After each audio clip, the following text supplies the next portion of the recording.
नमस्कार दोस्तों, स्वागत है आपका स्टडी फॉर सिविल सर्विसेज में। वीडियो को पूरा देखिए। कोई भी आपका फीडबैक है, कोई सजेशन है, तुरंत वीडियो में कमेंट करके जरूर बताइए। अच्छा लगे तो वीडियो लाइक जरूर कर लीजिए और ऐसे वीडियो लगातार फ्री में पाने के लिए चैनल को तुरंत सब्सक्राइब कर लीजिए और बेल आइकन को जरूर टैप कर लीजिए ताकि आगे भी सारे वीडियो आपको मिलते रहे। यूट्यूब में फॉलो करते हैं तो प्लीज ये वाला फ्री टेलीग्राम चैनल जरूर ज्वाइन कर लीजिएगा। सारे नोटिफिकेशन, सारे अपडेट यहीं पे आते हैं, ध्यान रखिएगा। स्टडी फॉर सिविल सर्विसेज का कोई भी पेड ग्रुप अगर आपको ज्वाइन करना है तो सिर्फ 856480560609797523864455 यही नंबर है हमारे, सिर्फ जहां पे कॉल या व्हाट्सएप कर सकते हैं।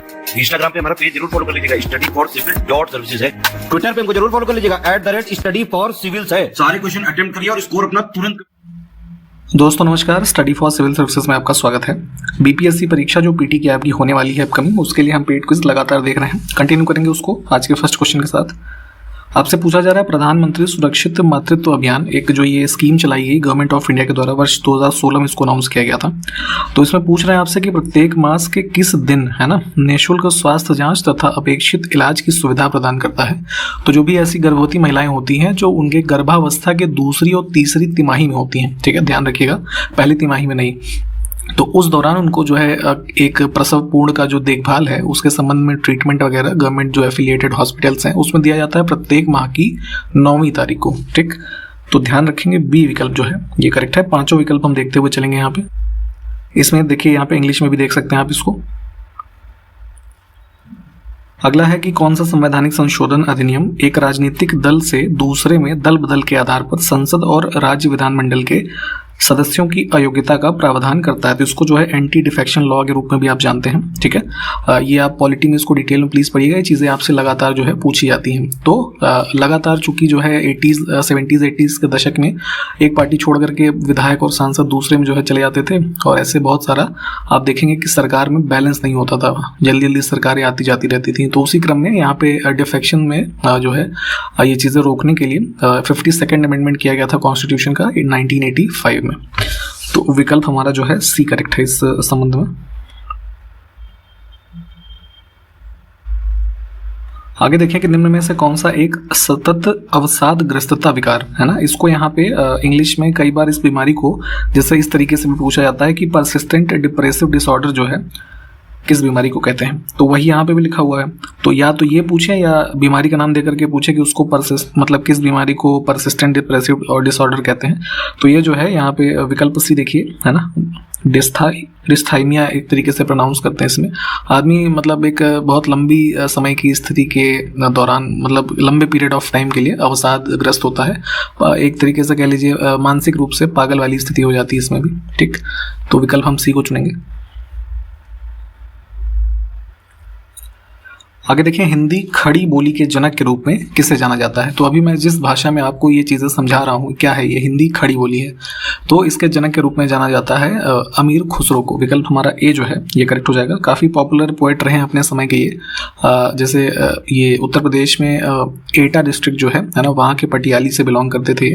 पहले ऐसे मुस्लिम पोएट हुए जिन्होंने हिंदी शब्दों का, है ना, काफ़ी वाइडली यूज़ किया है अपने जो इनके टेक्स्ट हैं, और खड़ी बोली के जनक के रूप में जाने जाते हैं। इसके अलावा कई बार आपको एक टर्म मिलेगा, क्वेश्चंस में भी पूछा गया है, इनको तूती ए हिंद भी कहा जाता है ना, हिंदुस्तान का तोता, पैरट ऑफ हिंद, इस तरीके से। और कव्वाली और सितार के जो इन्वेंशन का भी क्रेडिट जाता है इनसे संबंधित है। सूफी संत जो थे ना, हजरत निजामुद्दीन औलिया, तो उनके शिष्य थे। तो ये सारे फैक्ट जो है ध्यान रखिएगा। आगे देखें, दीन ए इलाही किस वर्ष के दौरान मुगल सम्राट अकबर के द्वारा शुरू किया गया। तो तीसरे मुगल सम्राट जो थे अकबर, तो दीन ए इलाही एक तरीके का इनका जो है रिलीजियस बिलीफ के संबंध में एक सिस्टम डेवलप किया गया। ये इनका आइडिया ये था इसको फाउंड करने के पीछे, इस्लाम और हिंदुइज्म जो था वो उसको एक फेथ में जो है साथ ले चलना, उसके लिए दीन ए इलाही की स्थापना की गई थी 1582 AD में। ठीक,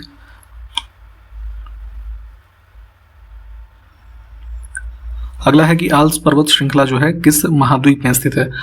तो ये जैसे अब इंडिया में आप ये हिमालय वगैरह पढ़ते हैं ना एशिया के पार्ट के संबंध में, तो वैसे ही आल्प्स जो है ये यूरोप में है। सेंट्रल स्टेट रिलेशंस पे एक कमेटी बनी थी पुंछी, MM पुंछी, है ना, तो इसकी MM पुंछी जो है न्यायमूर्ति MM पुंछी इस कमेटी के अध्यक्ष थे और केंद्र राज्य संबंधों के बारे में इसका गठन किया गया था वर्ष 2007 में मनमोहन सिंह की सरकार के द्वारा।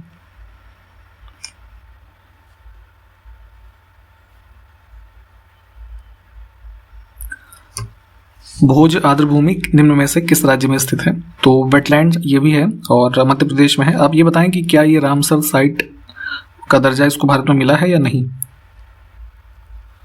अब निम्नलिखित में से कौन सा मगध राजवंश कालानुक्रमिक क्रम में प्रथम है? तो मगध आप रीजन में देखेंगे तो जो भी डायनेस्टीज के नाम यहाँ पे लिखे हैं सबने अलग अलग मतलब टाइम पीरियड में शासन किया। तो सबसे पहले इसमें देखेंगे तो जो है करेक्ट आंसर हो जाएगा आपका हर्यंक वंश, है ना। बिंबिसार के द्वारा जिसका फाउंडेशन किया गया, सबसे पहले इन्होंने रूल किया।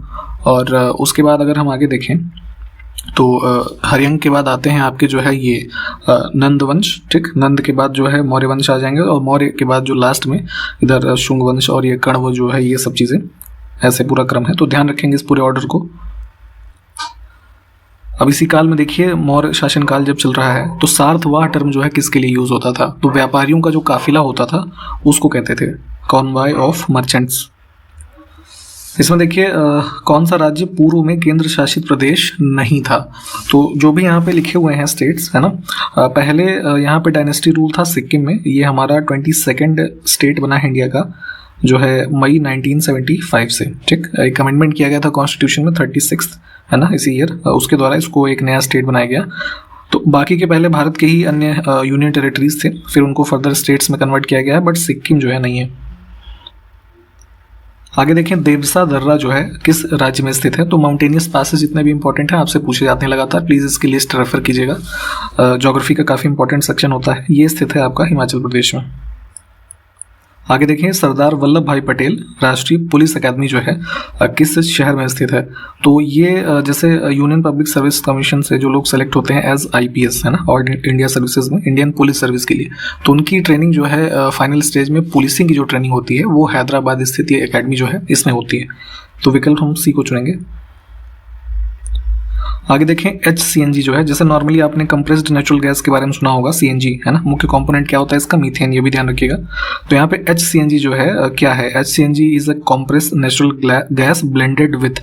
तो CNG जो है उसको कंप्रेस किया जाता है और ब्लेंड किया जाता है किसमें? हाइड्रोजन के साथ। तो हाइड्रोजन का यहाँ पे जो है केमिकल नेम लिखा नहीं हुआ है, इसलिए ई विकल्प को चुनेंगे हम, ठीक है। यहाँ पे देख सकते हैं। आगे देखिए भारतीय संविधान के किस भाग में सहकारी समितियों के बारे में प्रावधान दिए गए हैं, यानी कि कोऑपरेटिव सोसाइटीज, इसका फॉर्मेशन करने का जैसे फंडामेंटल ये आपके DPSPs में भी जैसे प्रावधान है, फंडामेंटल राइट्स में इसके बारे में बात होती है। तो उसी क्रम में हमारे जो लोकल एडमिनिस्ट्रेशन को और अच्छा करने के लिए कोऑपरेटिव सोसाइटीज के संबंध में एक कॉन्स्टिट्यूशनल अमेंडमेंट किया गया था 97 2011 में, है ना। उसके माध्यम से पार्ट 9B जो है ये जोड़ा गया है।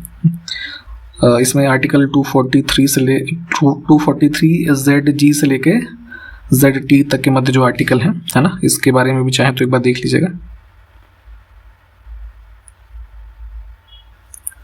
अगला है कि अंगामी जनजाति किस राज्य से संबंधित है मुख्य रूप से? तो ट्राइबल्स भी काफी इंपॉर्टेंट सेक्शन होता है आपके ज्योग्राफी के पार्ट में, ये नागालैंड से एसोसिएट किए जाते हैं।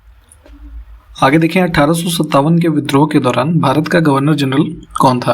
तो 1857 में जब क्रांति स्टार्ट हुई तो इसी के जस्ट पहले 1856 में अपॉइंटमेंट हुई थी लॉर्ड कैनिंग की, है ना। इसका कार्यकाल जो है 1862 तक रहता है और 1858 में ही गवर्नमेंट ऑफ इंडिया एक्ट जो पास होता है उसके बाद जैसे ब्रिटिश क्राउन के अंतर्गत भारत की जो है ये एडमिनिस्ट्रेशन चला जाता है। तो यहाँ पे वॉइसरॉय भी जो है यहीं से पद स्टार्ट होते हैं। तो ये सब चीज़ें ध्यान रखें। इसमें बी विकल्प जो है इसको चुनेंगे। किस पुर्तगाली शासक ने गोवा में सती प्रथा को समाप्त किया? तो पुर्तगीज जो आप टाइम पीरियड देखते हैं इंडिया में, तो सेकंड जो पुर्तगीज गवर्नर हुआ अल्फांसो डी अल्बुकर्क, है ना, इसने सती प्रथा को समाप्त किया अराउंड 1515 में, ठीक। तो इसको ध्यान रखेंगे। रियल फाउंडर माना जाता है इसको पुर्तगीज पावर के एस्टेब्लिशमेंट का इंडिया में।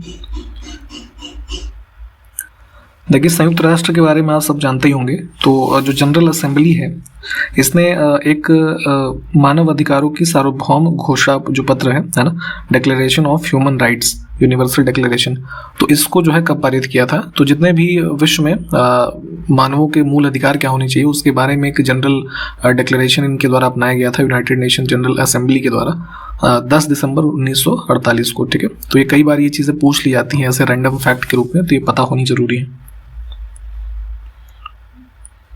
देखिए पीलिया की एक बीमारी होती है जॉन्डिस, तो उसमें आपका मुख्य रूप से किस अंग को जो है प्रभाव करता है ये पूछ रहे हैं।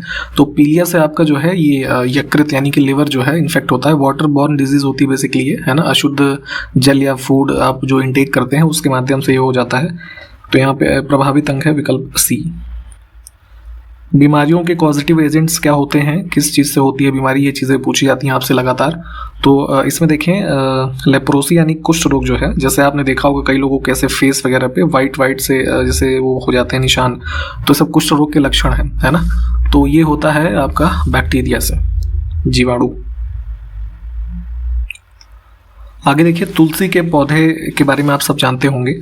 तो इसके पत्तियां जो होती हैं आप उसको कई बार जैसे चाय में या काढ़े के रूप में या कई बार ऐसे ही खाने में आप यूज़ करते हैं, ठीक है। उसके कुछ औषधीय गुण होने के कारण।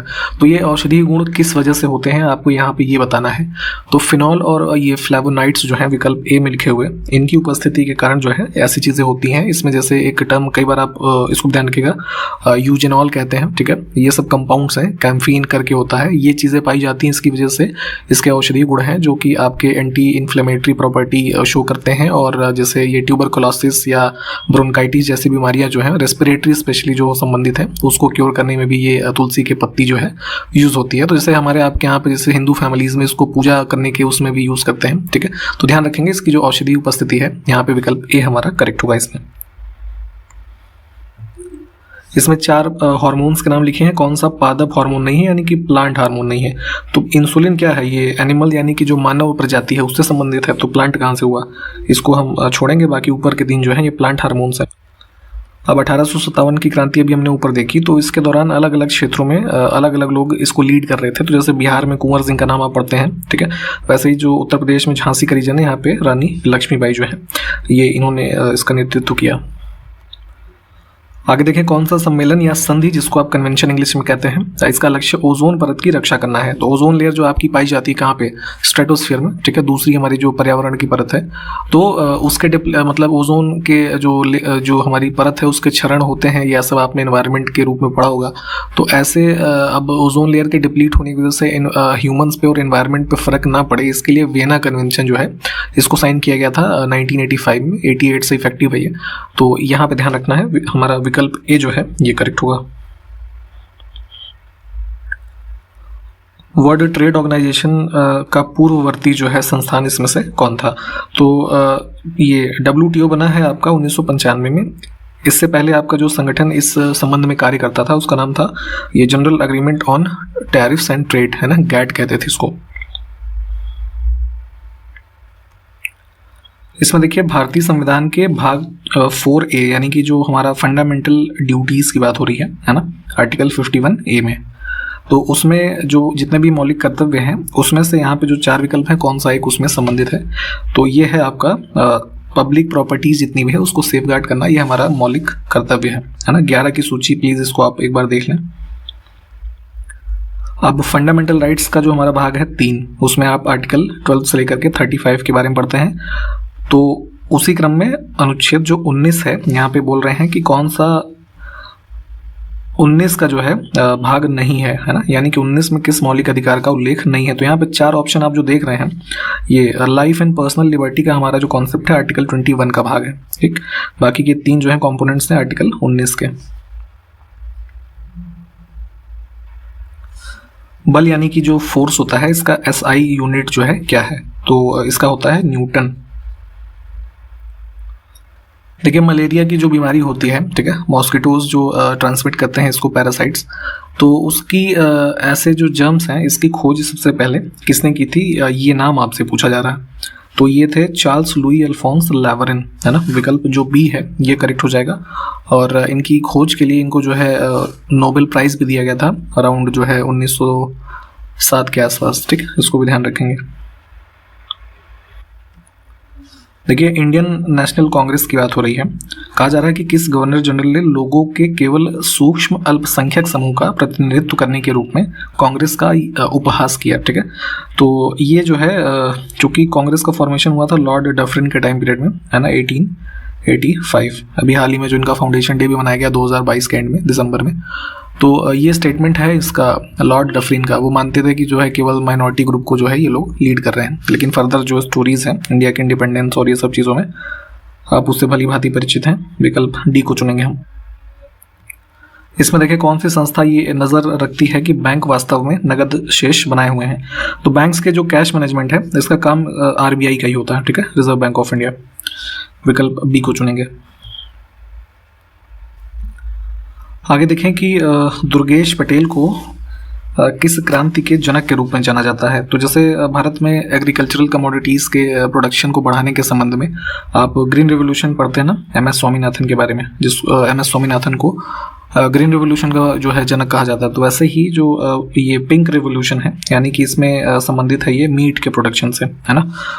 तो इसके जनक के रूप में जाने जाते हैं दुर्गेश पटेल। विकल्प हम सी को चुनेंगे। आगे देखें कि विद्युत चालन करने वाले अधिकांश द्रव अम्लों, क्षारकों और किसके विलयन होते हैं। तो जो भी लिक्विड्स जिसमें इलेक्ट्रिसिटी जो है रन कर सकती है उसमें वो या तो एसिड होंगे, बेसिस होंगे, या फिर उसमें सॉल्ट जो है ऐसे सॉल्यूशंस होंगे। ये विकल्प ए करेक्ट है। आगे देखें कि निम्नलिखित नेताओं में से कौन नो चेंजर के रूप में जाना जाता था। तो यहाँ पे बात हो रही है जैसे सी आर दास और मोतीलाल नेहरू के जब आप टाइम पीरियड को देखेंगे तो ये लोग इस एक्टिविटी से मतलब संबंध रखते थे कि जो लेजिस्लेटिव काउंसिल्स फॉर्म हो रही थी उस समय पे 1900 जो है ये नॉन कॉपरेशन मूवमेंट के आसपास, ठीक है। तो इनका मानना ये था कि जो है इंडियंस को उसमें शामिल होना चाहिए और उसमें वहाँ पे उनकी जो चीज़ें हैं उसको एक्सपोज करना चाहिए।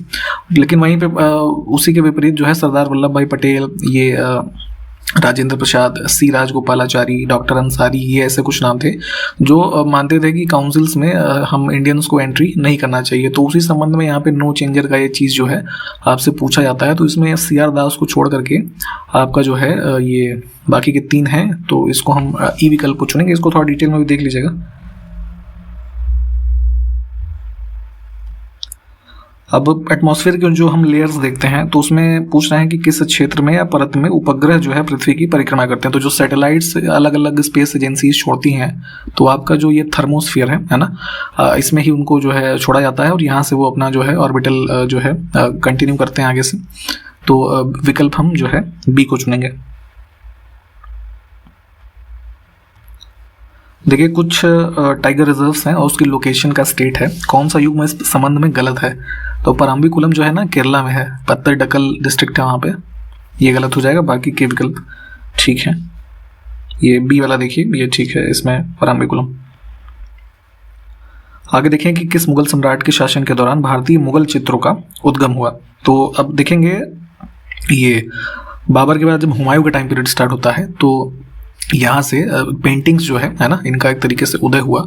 तो इसको चुनेंगे। अब्दुस समद करके एक आर्टिस्ट था बड़ा फेमस इसके टाइम पीरियड का, इसका नाम भी ध्यान रखिएगा।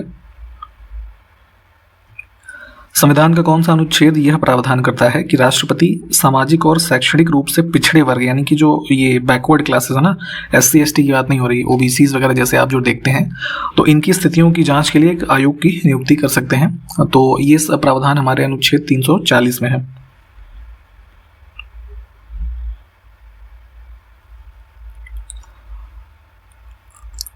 बीजिंग ओलंपिक्स में भारत ने कितने मेडल जीते थे। ये बात हो रही है 2008 में जो बीजिंग ओलंपिक्स आयोजित हुए, तो उसमें कुल मेडल जीते थे हमने 3। यहाँ पे 80 विकल्प करेक्ट होगा। अब देखिए जब से इंडियन टीम खेल रही है India as a nation Olympics में, तो इसमें कुश्ती में कितने मेडल जीते हैं। तो अभी जैसे टोक्यो ओलंपिक हुआ 2021 में, उसमें हमने 2 मेडल जीते थे, बजरंग पूनिया, और एक बजरंग पूनिया को मिला था ये ब्रॉन्ज मेडल और रवि कुमार दहिया जो हैं उनको सिल्वर मिला था। 2 तो यहाँ जीते थे और इससे पहले 5, तो कुल मिला के 7 हो गए। अगला है कि 2 ओलंपिक पदक जीतने वाली पहली भारतीय महिला कौन है। तो बैडमिंटन की खिलाड़ी हैं PV सिंधु, है ना। इन्होंने जीता था 2016 में सिल्वर, और अभी 2020 वाले में टोक्यो वाले में इसमें जो है इन्होंने ब्रॉन्ज जीता था, ठीक। तो डी विकल्प को चुनेंगे। अब देखें 2 ओलंपिक पदक जीतने वाला पहला भारतीय पुरुष कौन है, ठीक है, या पहला भारतीय भी कौन है। तो पहली बार यही हुआ सुशील कुमार, इन्होंने 2008 में बीजिंग वाले में रेसलिंग में जीता था ब्रॉन्ज मेडल, और ये बीजिंग में, और उसके बाद जो है नेक्स्ट हुआ था लंदन में, तो उसमें इन्होंने सिल्वर जीता था, है ना। तो 2 मेडल इनके हो गए।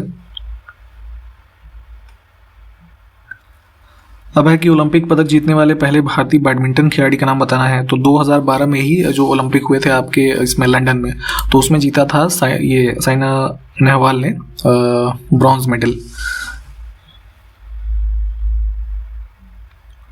पीवी सिंधु ने किस ओलंपिक में मेडल जीता? तो अभी आपको बताया था 2016 और 20।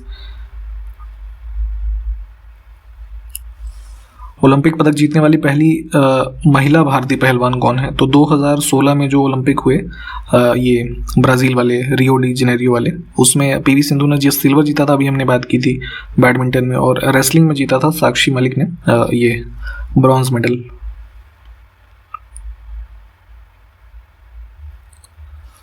टोक्यो ओलंपिक 2020 में भारत के लिए पहला मेडल किसने जीता था? तो जब ये गेम शुरू हुए थे 2021 में, टोक्यो ओलंपिक वाले 2020 के जो एडिशन के थे, तो इसमें पहला मेडल जीता था मीराबाई चानू ने वेट लिफ्टिंग में सिल्वर मेडल।